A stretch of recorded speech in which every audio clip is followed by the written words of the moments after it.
Well. Welcome to the Making of the Brand podcast slash Matrix, I call it. And Sharifa, oh my gosh, Sharifa, come on. I mean, how would you consider yourself? What's your title? What do you do? Let's get that part started. I mean, I feel like I do a little bit of everything, just being in the industry for so long, but currently my title is Chief Impact Officer for KITH. Oh wow. Tell us a little bit. Yeah. I'm gonna come into this slowly but surely, but for all the viewers, tell us a little bit about KITH. So KITH, I mean, whoever is the viewers, I'm assuming they do know. But KITH is an amazing retail store, men's, women's, children, multi-brand store, and singular brand store that sells some unique pieces. We do a lot of collaborations. My job here is to do all the philanthropic efforts.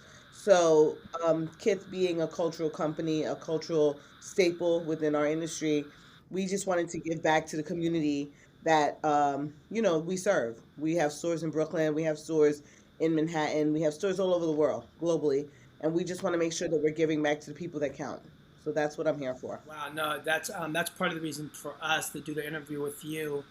We've seen a lot of the philanthropic things you've been doing with KITH and what you basically have created for KITH. And I thought it couldn't have been any better working with yourself, watching this go down, because I've been watching it from afar, and it's been amazing what you're doing with the brand and going straight to the community. Because obviously we hear a lot of the people, in essence, going into the culture but not doing anything to get back to the culture. Yeah, no, it's funny because when I got with Ronnie, Ronnie and Sam, we spoke about it. They've been doing little things. They were doing things, right? And we just wanted to put more emphasis on it. Ronnie's an advocate for the community. He's always been an advocate for the community. So I'm just here to highlight those things and kind of like really take it to the next level. Right. Okay. That's fabulous. Now I have that. That is wonderful. Now let's get into the meat and potatoes. Let's talk about Sharifa Murdock. Let's talk about how did you get in this business? How did you get in the industry? I mean, I know the story, but I would just love to hear it 1,000 times over and over again. So, I mean, I was lucky enough. I always loved fashion as a young girl. I just like getting dressed. And that was just something that, being from New York, I think every young girl growing up in New York knows the status of what clothing meant back in the day. And I got a job at one of the most prestige stores. It was like one of one. It was called the Atrium. And the owner, Sam, yeah, Atrium is a classic. Like, if you know about Atrium, you know about Atrium, you know? Um, Sam, who was one of the owners of Atrium, Atrium was owned by three brothers, Sam, Uzi, and Isaac. They were amazing, but Sam kind of took over. I know. He took over, and basically, it's funny because I was a salesperson, then I was a manager, and then I had left for a little bit to go to college, and then he called me back, and he was like, "Listen, everyone is coming back to Atrium," and Atrium was like the spot that you wanted to work in. Atrium was like at the level of what Gucci is at today. Like, you just wanted a part of it, right? You wanted to be a part of that. And he was like, "Everyone's coming back," and he was like, "Everyone's coming back," and I was like, I was at Louis Vuitton at the time, and he was like, "You need to come back." So I came back, and within a couple of weeks, he was like, "Look, I'm starting a first trade show." I was 23 years old. I did not know what a trade show was. I was like, "What am I doing?" And Sam is not the micromanager. He's not the guy that's gonna, he lets you live. He lets you do what you do. And it was really beneficial for me because I was allowed to learn. And he lets you make mistakes. And it was the craziest thing. Like, I always say to people, you're never going to find someone like that ever again. He's been my mentor since I was 23 years old because he was the person. Matter of fact, I'm lying. Since I was 16 years old, I worked with him. Since I was 16.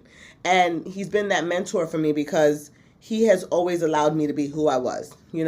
He took this brown girl from Brooklyn that he didn't know from Adam. He just trusted me. And it was something that was really special. I don't know if you're going to find people like that ever again in life. But we started our first trade show, I'm going to say 2003. It was called Project. And it was a big deal. We started with 67 brands in the Puck building in Soho. We didn't know what we were doing, but we made it. And then all of a sudden, like 5 years later, the brand took off. It was like a big, big deal. And I honestly didn't think of it. I was just working, like you're just in it, you're working and you're traveling the world and you're doing all these things and you're young and it was fun. but I was just working to work. I didn't know what I was doing. And I just learned as I went along, and it was just a beautiful thing. I was able to experience these different experiences. I was different travels. I've been able to travel the world because of this job, and it made me the person I am today. Sam made me the businesswoman that I am today. I mean, I know the story, but I've heard it before, and just, you know, I will say this much: you tell it with passion over and over and over again, and I think I love that because it just pays homage to Sam, Uzi, and Isaac. You know what they did and what they created, and then for you to turn around and be doing the same thing between between this and what you're doing with KITH specifically, I think is great, and I think that's wonderful. But I'm gonna jump right in from there. Now, you were doing the store, you guys started the show, but you did something else after that. Yeah, so we ended up selling our first trade show. Yeah, we ended up selling our first trade show. Do understand, I am this young girl from Brooklyn, didn't know what that meant. Sam was like, don't worry, you're going to be fine, trust me. So I stayed on and worked, I think, another year with Project. And then Sam was like, I want to do another trade show. And I was like, what? Another one? We've been doing this for 10 years. He was like, we need to do another trade show. And he goes, I'm not going to do this without you unless you're my business partner. Then I thought about it, and I was like, I can either be his business partner or I can work for someone for the rest of my life. And I trusted him so much. I was like, and I always make the funny joke, like Sam can be like, let's go walk on hot coals together. And I know I might get burnt, but I'll be like, I'm with you. I'm going to ride or die with you because he's never led me in the wrong direction. And I know he has nothing but my best interests at heart when it comes to anything business-wise. So we started our next trade show called Liberty. And Liberty is our men's trade show that we were working on up until COVID. And then we also both realized like the men's industry has changed in a big way. But while I was doing Liberty, I had this idea and thought process to start a give back program, which was more like I wanted to give back to Brooklyn. I wanted to pay homage to Brooklyn. So I started a festival called Envision Fest. And Envision Fest was to inspire young girls that kind of looked like me, that never seen someone in a position like me, to uplift them and show them that they can be just like me or other women out there. I used to get a lot of calls, and I still do, about mentorship, and people wanted to DM me. And it was like, I want to do this, but I want to help so many people. How do we help many people? So I called my girlfriend Laura Stiles, and me and her grew up together in the industry. She was in music, I was in fashion, and we always wanted to work together. And I called her and I was like, I have this idea. And she was like, bet, let's do it. And we threw our first Envision Fest in 2017. And it was amazing. Like, Laura did the music, I did the programming, my team did the programming as well. It was amazing that we were able to put that together. Liberty. So you did Liberty, and so you kind of kept it low. I see how you're keeping it low. Well, just from my perspective, Liberty was the premier show. Like, there was a line around the block 10 times over just to be able to be an applicant. Not I didn't say get in, just to be an applicant. Yeah, but it was interesting because it was the first time in life, like me leaving Project was like a comforting blanket, right? Because I've always been there. I started that. I knew what it was. But me going off and doing Liberty with Sam was like, it really showed me how many people like really, really supported me.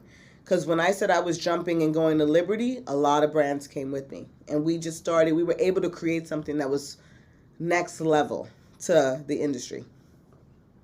You guys were next level with Project. Let's just start there, because people weren't doing a boutique show back then, which was was first revolutionary. It was amazing. And then when you guys did Liberty, you kept it sexy, but were able to give it a lot of lifestyle and cultural and events. I mean, you basically treated it like a real activation. Like, it was. 100%. I mean, it was such high level from the look to the automation to the sustainability with the paper booths and all the different things you have to go on. I mean, you guys really set a lot of trends and did a lot of forwarding things from that show. Not just it's almost like the clothes were the backdrop. Yeah. The clothes were the backdrop.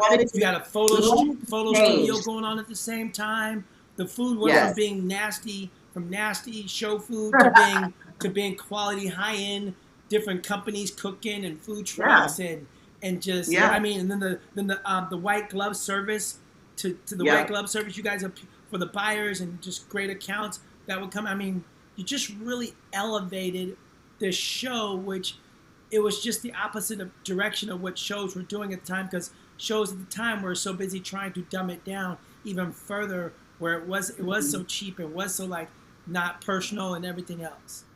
Yeah, you know what it is? We kept going to these trade shows and we started seeing what we didn't like.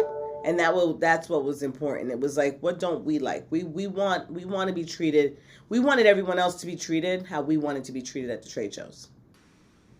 Yes, yeah, and you know what? You did such an excellent job, and I was fortunate to get the chance to work alongside of you guys with the agenda piece. But it was just it was so inspiring. I'm gonna be honest with you, man. Just the level. I mean, it's one thing to see it on the outside, but I got a chance to work with you on the inside, and the part that it just makes me smile 10 times over. You kept it fun on the outside, but it was also amazing fun on the inside. The culture with you and your staff. I mean, man, talk about if I had to identify a cultural business, you would be in my top 5 for sure. The culture that you create, but you created such a creative, fun culture that made people want to work, and then you also were able to bring on. I like the fact that you, again, something else new that you did is you brought on ad hoc businesses to your business to help for that particular show or the next show, or when you did the Miami thing with the swimsuits and I mean, it was just about, it's also for me, it was about introducing brands, right? It's important for us. I think as you know, Tony, being in this industry, we've been segmented into like a category, right? As brown people, we've been segmenting to, oh, we only got to be black brands or something. Like, I just feel like that kind of stuff was over.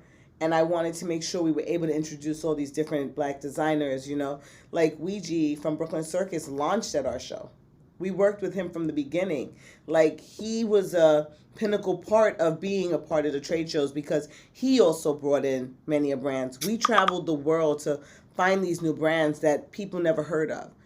Art Comes First, Team Michael, all of these brands came with us at these trade shows. And I don't think people will ever understand how important of a part we played in the industry itself, myself and all the other people that was a part of it, because it's never talked about. I think we live in a world today where if you're not posting everything on Instagram and you're not showcasing every walk and step that you take, that you're not notable. And I think it's important for people to understand those people that are in the background are very, very important. The Sams of the world, they will never understand what it was like to learn and understand what he was able to do for a brown girl like me. And no one would ever know what I am able to do for another person like them. It is amazing what you guys have done. It's amazing the cultural, but again, the spirit of it and the drive from yourself, from the Sams of the world to what you guys created. You created more than just a trade show, and you created more than just a business. You created a culture. You created opportunities, and I think that's one of the things that was like Mark, especially my partner, was like, can we, you think you could talk to Sharifa? And I'm like, I'll see what I can do.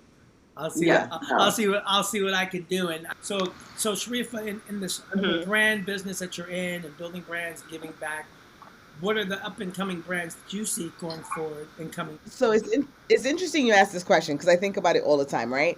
I don't want to talk about up and coming brands. I want to talk about the brands that have been here that still doesn't get the notoriety that they're supposed to get. There's so many people out there, like you was just saying, Mark, like the Maurice Malones. Like, I just think, and it's so sad to say that we've been put in this position that the older guards who were phenomenal at what they were doing doesn't get the recognition today. It's so sad for me. It really bothers me. So, like, I am going to say for me, it's always about the Ouija Theodores from the Brooklyn Circus. Like, he should be, in my mind, the next Ralph Lauren. Like, that is his, like, he is phenomenal. His craftsmanship, his workmanship. I've worked with this person for years, and I see it.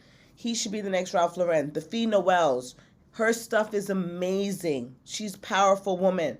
The T. Michaels that's in Europe, the Art Comes First, the Salmon Shakas of the world. These guys, I want to see them at the top scale. for me, yes, there's a ton of people coming out and doing or copying or whatever you want to call it, but I want to talk about the people that still hasn't gotten the notoriety that they were supposed to get from before, because they're still working hard today, and it just needs to be said. No, it's definitely, like when I think of the Luigi's or the Maurice Malones, I mean, like I give myself a little pat on the back for being the creator that I've done and the stuff that I've done. But like when they say there's a rapper's rapper, Yes. Luigi Yes. is a designer's designer. Maurice Yes. Malone is a designer's designer. Designer. These are people we look at. We're like I They're mean, passionate. yes, and I get a when you talk about Luigi, I get the biggest smile on my face, and maybe it's because I know him, and he's so. But to me, when I'm standing on the side, and I'm watching him work with other people, his generosity, his authenticity, it is just Yes. it's just mwah. It's just there. It's just there. Like, we can talk about amazing. There's such great designers out there. Like, Aton has Knickerbocker now, and I have Chris with Stock and Weber. He has beautiful shoes, and there's this other guy. His name is Clarence. He's amazing as well. Like, these guys are amazing. But I am an old school girl, and I always feel like we got to pay homage to the people that were, and that still is working. Point and an excellent stand to really give credit where credit's due for our brands that are out there existing now. Go ahead, Mark. Yeah. Yeah, point. And I think I'm gonna be honest with you. One thing that I do think Kit does well is storytell. So, like, whenever we tell a story about things, Ronnie's very particular about, like, even with the Biggie collaboration, it was like bringing in Biggie's son, making sure we had a story, because he wants everyone to know the knowledge. He wants people to know the history, and I think that many brands need to take kind of like that suit, because many of these people are saying that they're making up these things, and it's like, my dude, they've been out for a very long time. Like, please. I think it's about telling the story, telling the history. I don't have a problem with you remaking something or doing something that's not authentic as it should be, but at least give the real story, and then, do whatever it is you got to do. And I think that that's what's super important. So the next Envision Fest is August 13th and 14th, 2022 at Industria in Brooklyn, Williamsburg. You can follow Envision on Instagram, Envision Fest. You can follow it on our website, envisionfest.com.